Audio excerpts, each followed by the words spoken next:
प्रिय विद्यार्थियों नमस्कार। राजकीय कन्या महाविद्यालय तिवरी मथानिया जोधपुर के इस YouTube चैनल पर आपका स्वागत। विद्यार्थियों, व्याकरण के अंतर्गत हम संधि के नियम पढ़ रहे हैं, जिसमें व्यंजन संधि के नियम उदाहरण वाक्य के अनुसार जो शब्द दिए गए हैं उन शब्दों का संधि विच्छेद करते हुए उससे संबंधित नियमों का अध्ययन कर रहे हैं। तो इसी कड़ी में आज अपने उदाहरण वाक्य में वांग्मय शब्द आया हुआ है, जिसका संधि विच्छेद वाक धन मय बराबर वांग्मय। इसका जो नियम है उसमें आपको संक्षेप में याद रखना है। प्रथम वर्ण का, वर्ग के प्रथम वर्ण का पंचम वर्ण होना। तो आपको वर्ग के पांचों जो प्रथम वर्ण हैं, पांच वर्ग का मतलब क वर्ग, च वर्ग, ट वर्ग, त वर्ग और प वर्ग। संक्षेप में आप इसको क, च, ट, त, प इस प्रकार याद रखें। तो क वर्ग का जो पंचम अक्षर होता है वो होता है क, ख, ग, घ, जो अनुनासिक या अनुस्वार जो नाक से बोला जाता है। कई बार विद्यार्थी है वो क, ख, ग, घ, ड़ बोल जाते हैं, जबकि ड़ है वो ट वर्ग में आएगा। ट, ठ, ड, ढ, ण, उसमें फिर आपका ड और ढ के नीचे जो बिंदी आती है, ये जो वर्ण है वो ट वर्ग में आते हैं, न कि क वर्ग में। तो क का जो पंचम अक्षर है वो ड नहीं होता है। अधिकतर स्कूलों में वगैरह पढ़ा देते हैं क, ख, ग, घ, ढ। जो ड है पंचम अक्षर है वो ड न होकर के जो नाक से बोला जाएगा। क का च का ङ, ट का ण, त का न और प का म। तो उदाहरण जो वाक्य है वो है वांग्मय। जो वा के बाद में जो अक्षर आ रहा है, जो आपको ड और ड के बीच में ऊपर बिंदी और हलंत है, तो इसको आप वाडरमय न पढ़ें। तो इसका उच्चारण है वो नाक से होगा, तो वांग्मय। अब आप देख लीजिए, वांग में पंचम अक्षर है, तो पंचम अक्षर है उसका जो संधि विच्छेद करोगे तो अंग का प्रथम वर्ण होता है क। तो आप संधि विच्छेद में आप देख लीजिए वाक, और उसके बाद में म है तो हो गया वांग्मय। अब इसका नियम यह है कि यदि वर्ग का प्रथम वर्ण अर्थात क, च, ट, त, प, वर्ग का प्रथम वर्ण अर्थात क वर्ग का क हो गया, च वर्ग का च, ट वर्ग का ट, त वर्ग का त और प वर्ग का प। तो संक्षेप में क, च, ट, त, प के बाद में पंचम वर्ण, इसके बाद में पंचम वर्ण न या म वर्ण आए। पंचम वर्ण होगा वो न और म।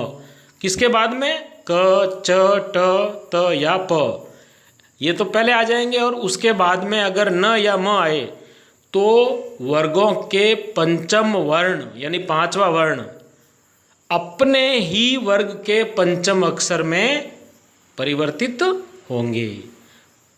पंचम वर्ण को अनुस्वार, जिसे हम ऊपर बिंदी लगाकर भी लिखते हैं, उनको अनुस्वार भी कहते हैं। तो ये भी आप ध्यान रखें।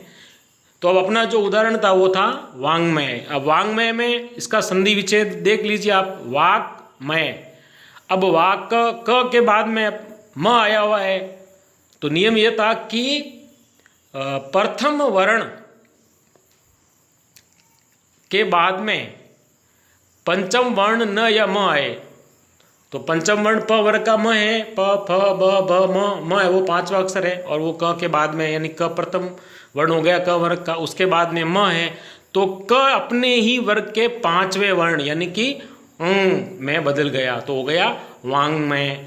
इसी प्रकार ट का उदाहरण देख लीजिए। ट का है वो पंचम वर्ण होता है ण, तो हो गया षण्मास, संधि विच्छेद हो जाएगा। अब ण का आपको प्रथम वर्ण करना है, तो ण का प्रथम वर्ण होता है ट, तो हो गया षट मास, और संधि युक्त शब्द बन गया षणमास। इसी प्रकार त वर्ग में देख लीजिए, जगत, धननाथ, जगन्नाथ, त है वो न में बदल गया, और त के बाद में न है तो त का न हो गया, तो हो गया जगन्नाथ। उसी प्रकार चिन्मय, चित, धनमय, त का न हो गया और उसके बाद में म है तो हो गया चिन्मय। इसी प्रकार उन्नत, उन्नत में उत, धनत, उत, त का न हो गया और उसके बाद में न वर्ण है तो न का न,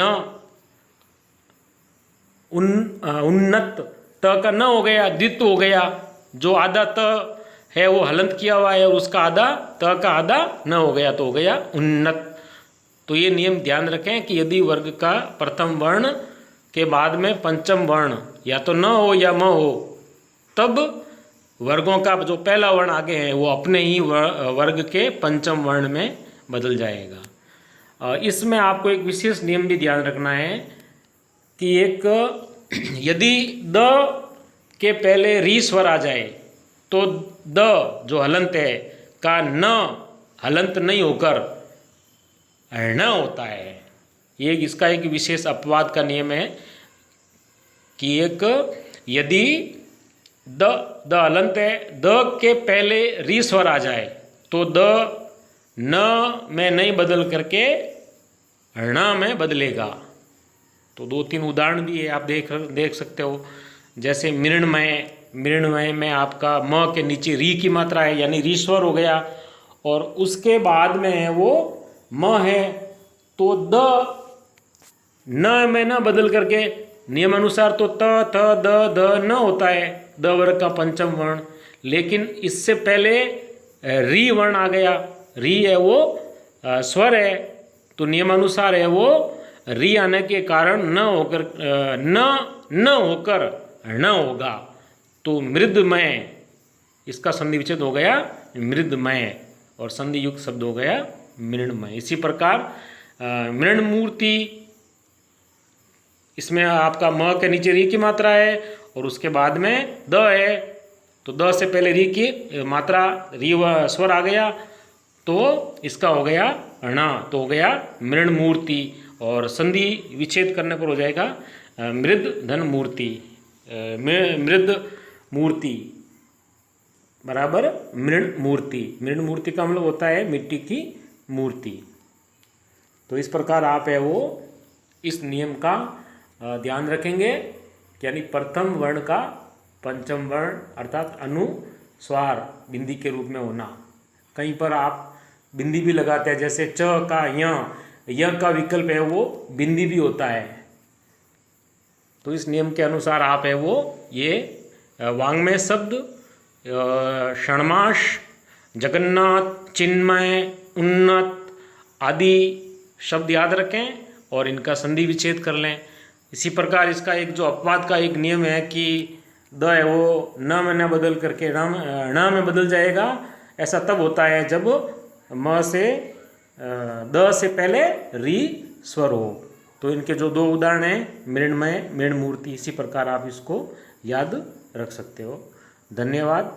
आप चैनल पर जुड़े रहें और संधि से संबंधित जितने भी नियम हैं उसको क्रम से बार बार देखते रहें। शुरू से ही आपकी जो स्वर संधि है उसके जो 5 भेद हैं और उसके बाद में अपना व्यंजन संधि का प्रकरण चल रहा है, तो आप इसको 2-3 बार देखते रहें, बार बार देखते रहें, क्योंकि इसके नियम बहुत हैं। आप इसका जितनी बार अभ्यास करके देखेंगे तब आपको नियम याद हो जाएंगे और उसके बाद में आप संबंधित व्याकरण पुस्तक में इसके जितने भी अन्य उदाहरण हैं उन उदाहरण के अनुसार आप प्रश्नों को हल करें तो आप है वो इन नियमों को अच्छी तरह से समझ जाएंगे।